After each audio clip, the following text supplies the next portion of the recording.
Hello everyone and welcome back. Here I have an early 2006 iMac that I got for $25. It was going to be recycled, but then they were willing to sell it to me for $25, which I thought that was an alright deal. I know these can go for less, but it's in such good condition it was kind of hard to turn down. This is the first iMac to come with an Intel processor instead of a PowerPC processor. The iMac before this looked very similar, except the ports were vertical on the back instead of horizontally going along the bottom. And this is the 32-bit version of the Intel processors because it's a Core Duo. So it's a 1.83 gigahertz processor, 1 gigabyte of RAM, and 160 gigabyte hard drive. I'm not entirely sure why there's a sticker there, but it's nice to see that they tested the DVD drive, the FireWire, and USB ports, which I did anyways too, and they work. Then on the back, instead of an Apple logo, we have the text saying iMac, a big long vent along the top for, I think, 3 fans in here. And then you have headphones, line input, 3 USB ports, 2 FireWire 400 Ethernet, and some sort of display out port, I'm pretty sure. If you never had one of these plastic iMacs before, the stand is still metal. That's because it really needs to be. Otherwise, I think it would probably bend. Okay, so I'm going to plug it in, but as soon as I plug it in, it's going to turn on because the CMOS battery is dead. And that's just something that these iMacs do.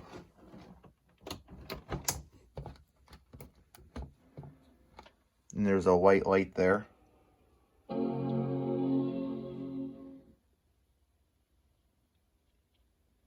And I'm holding down Alt on this little keypad thing I have. And we're going to boot into macOS. You can hear the hard drive clicking away in there. Very noticeable on this. Which I'm not complaining, it's kind of cool.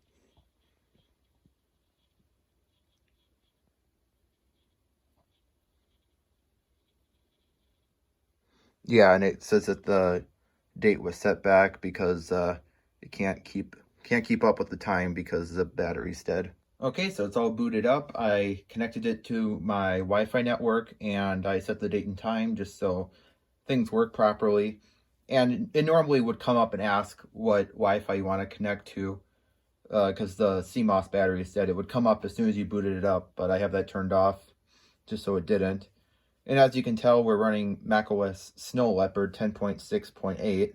This originally had macOS 10.4 Tiger on it, so that means it was never upgraded because Tiger is the original Intel release of macOS. It actually needed a firmware upgrade to upgrade like the EFI to actually boot into any other operating systems other than macOS, which was pretty cool just because it was, it's kind of like a time capsule. The user account was just named Photos, so I assume it was just used for photos, but I didn't see any photos on it, and I didn't have the password.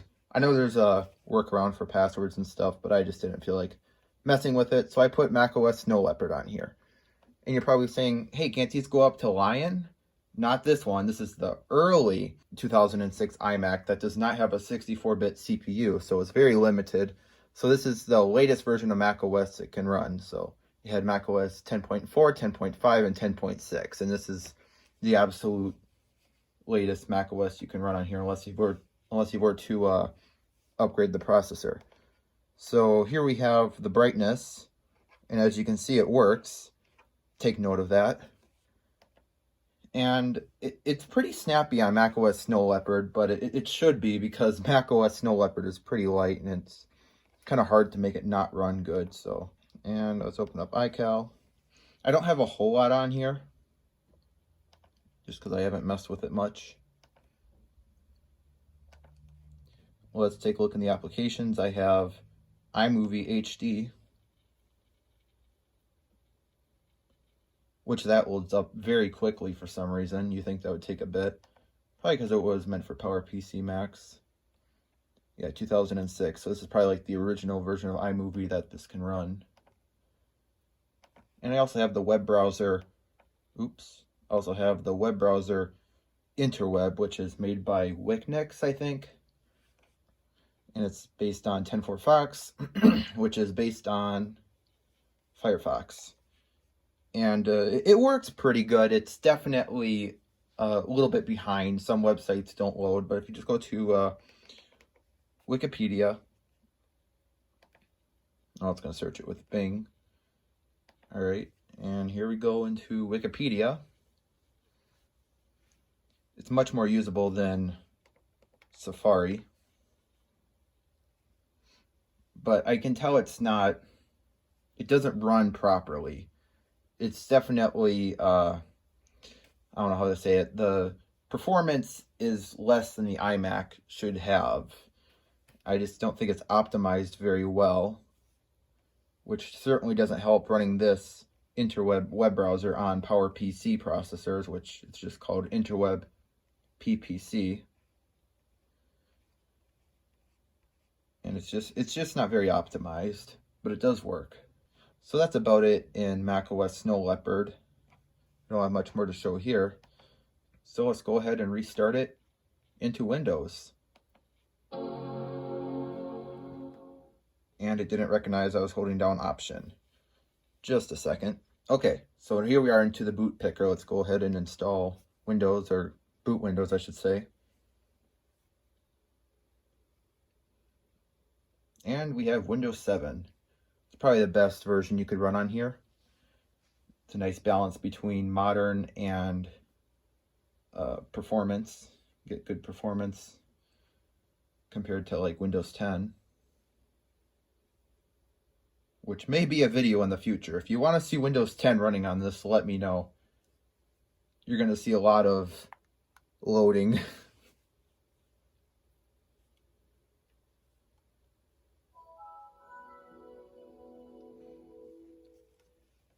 And here we go. A nice Windows 7 desktop. It's pretty snappy too. I wouldn't call it fast or powerful, but it's definitely usable.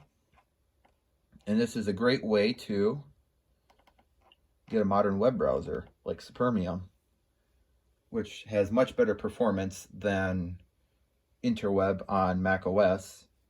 If I were to run Lion on here, if I were to have a upgraded CPU, I could run a browser called Chromium Legacy. It's a little glitchy, but it works pretty good, and it's based on, I think, Chromium 127, so it's pretty up to date. 1 GB of RAM and a spinning hard drive do not pair well with modern web browsing.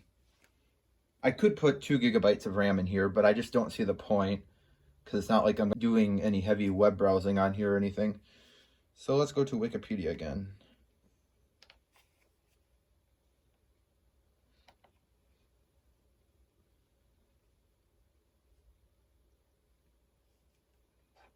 Yeah.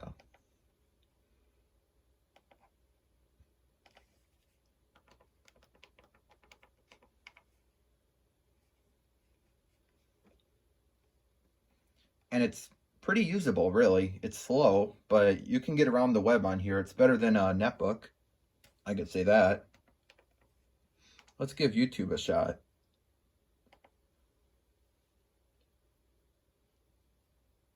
I'm leaving the window like this so you can kind of see the performance here. I don't know if you can see that very well, but here's the CPU and the RAM usage. I don't think I have uBlock Origin installed because I'm signed out. So if you had uBlock Origin installed, it would probably help a bit. Actually, let's go ahead and install that right now.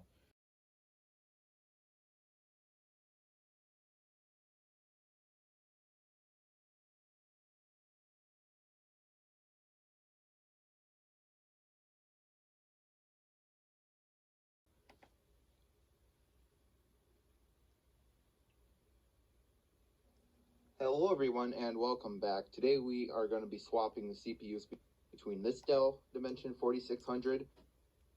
Pause it for a second, let things catch up. Let's see what it's playing at. 360p. Let's go up to 480p and see what that does. And this Dell Dimension 4600. Why, you may ask? Well, this is one I got for free and it was a part system, but this has hyper-threading. This one doesn't. Okay, it's playing 480p.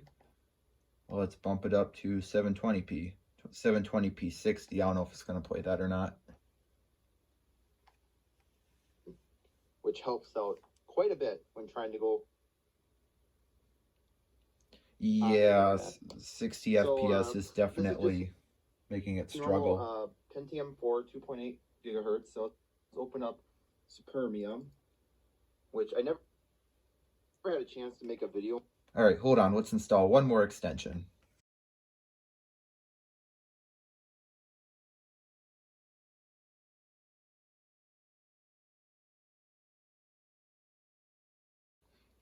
Okay, so I installed an extension called H.264 and I'm able to block 60 FPS video. So that should allow me to play 720p video on here pretty smoothly, just not at 60 FPS.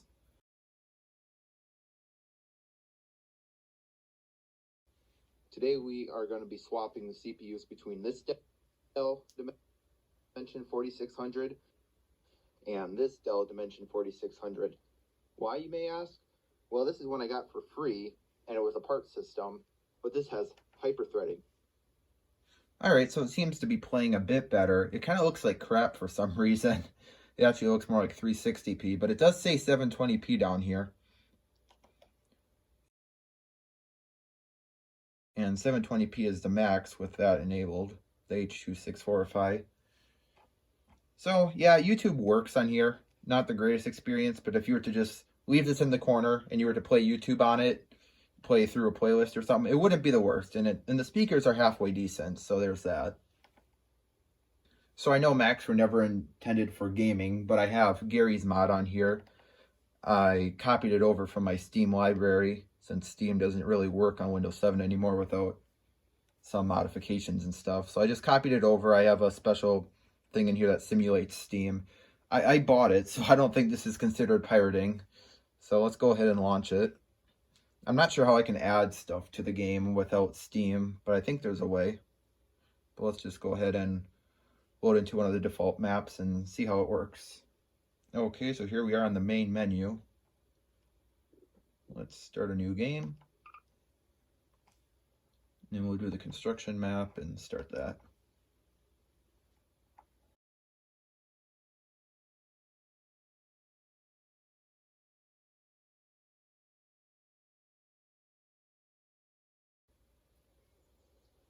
Okay, finally, that took a really long time to render the map. Well, I don't know if it renders it, but loads the map. And it's choppy, that's for sure. But it's playable. I'm scared to change any settings because it might take forever to load again, but let's go ahead and take a look. Video.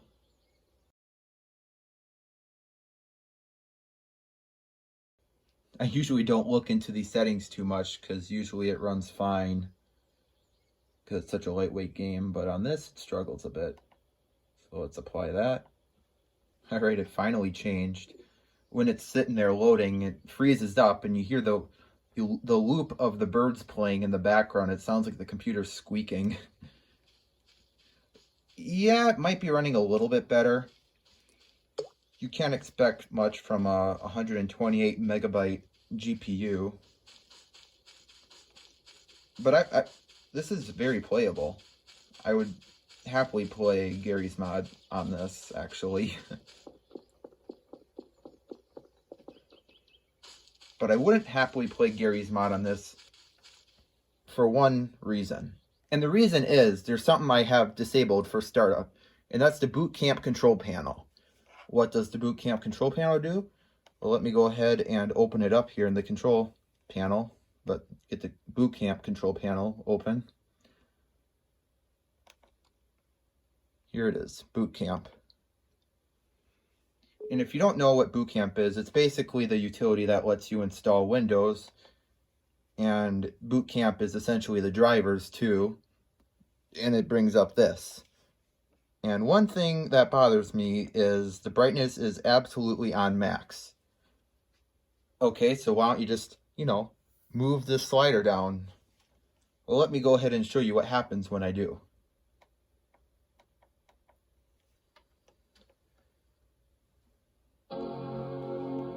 Yeah, it instantly restarts.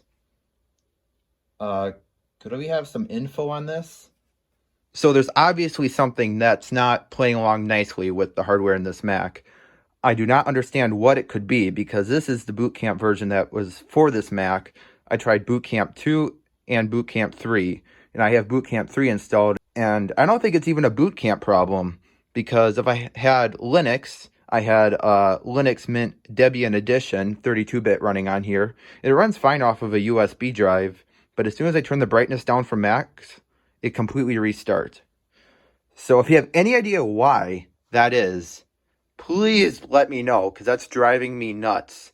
Because otherwise, this is like a perfect computer from that era. You know, I absolutely love this thing. But as you saw before, it works fine under Mac OS. So I don't think it's a hardware problem, at least entirely. The only thing I could think I could do is to change out the CMOS battery and see what that does. Because I know these Macs can be weird, and that could be part of the problem. But I highly doubt it. I really don't know what else to do. So let me know if you have any idea why it could be doing that. Otherwise, I absolutely love this Mac. And yeah, thank you very much for watching. Bye.